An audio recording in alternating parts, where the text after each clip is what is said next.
ಜೀವನದಲ್ಲಿ ನಾವು ಯಾರನ್ನು ತೆಗಳಬಾರದಂತೆ, ಆರೋಪ ಹೊರಿಸಬಾರದು ಅಂತ ಹೇಳ್ತಾರೆ. ಜೀವನದಲ್ಲಿ ನಾವು never blame anyone in your life. ಇದು ನನ್ನ ಗುರುಗಳು ಹೇಳ್ತಿದ್ದಂತ ಮಾತು. ಆದ್ರೂ ನಾವು ಇಲ್ಲ ಸರ್, ಅವರಿಂದ ಆಗ್ಬಿಡ್ತು, ಇವರಿಂದ ಆಗ್ಬಿಡ್ತು, ಹಾಗೇನಿಲ್ಲ ಮಕ್ಕಳೇ. ಪ್ರತಿ ಹೆಜ್ಜೆಯು ಅಲ್ಲೊಂದು ಅರ್ಥಗಳನ್ನ ನಮಗೆ ಮಾಡಿಸಿರುತ್ತೆ. ಪ್ರತಿಯೊಬ್ಬ ವ್ಯಕ್ತಿ ಮುಖೇನ, ಪರಿಸ್ಥಿತಿಯ ಮುಖೇನವೂ ಕೂಡ. Never blame. ಇನ್ನೊಬ್ಬರ ಮೇಲೆ ಬೆರಳೆತ್ತಿ ತೋರಿಸಬೇಡಿ. ಹೌದು, ಕುಳಿತು ಯೋಚನೆ ಮಾಡಿ ನೋಡಿ. ಎಷ್ಟು ಬಾರಿ, ಎಷ್ಟೋ ಸಂದರ್ಭಗಳಲ್ಲಿ ನಾವು ತುಂಬಾ ಈ ತರದ ಘಟನೆಗಳು ನಮ್ಮ ಜೀವನದಲ್ಲಿ ಏನೋ ಒಂದು ಬಾವಿಲ್ ಬಿದ್ದ್ಬಿಟ್ಟಿದ್ದೀರಿ. ಪಾಳು ಬಾವಿ, ನೀರಿಲ್ಲ, ಹೋಗ್ಲಿ ಒಂದಷ್ಟು ನೀರು ಕುಡ್ದಾದ್ರೂ ಬದುಕೋಣ.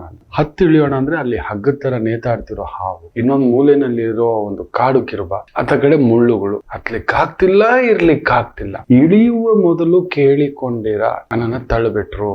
ಯಾರು ಯಾರನ್ನು ತಳ್ಳಲು ಸಾಧ್ಯವಿಲ್ಲ.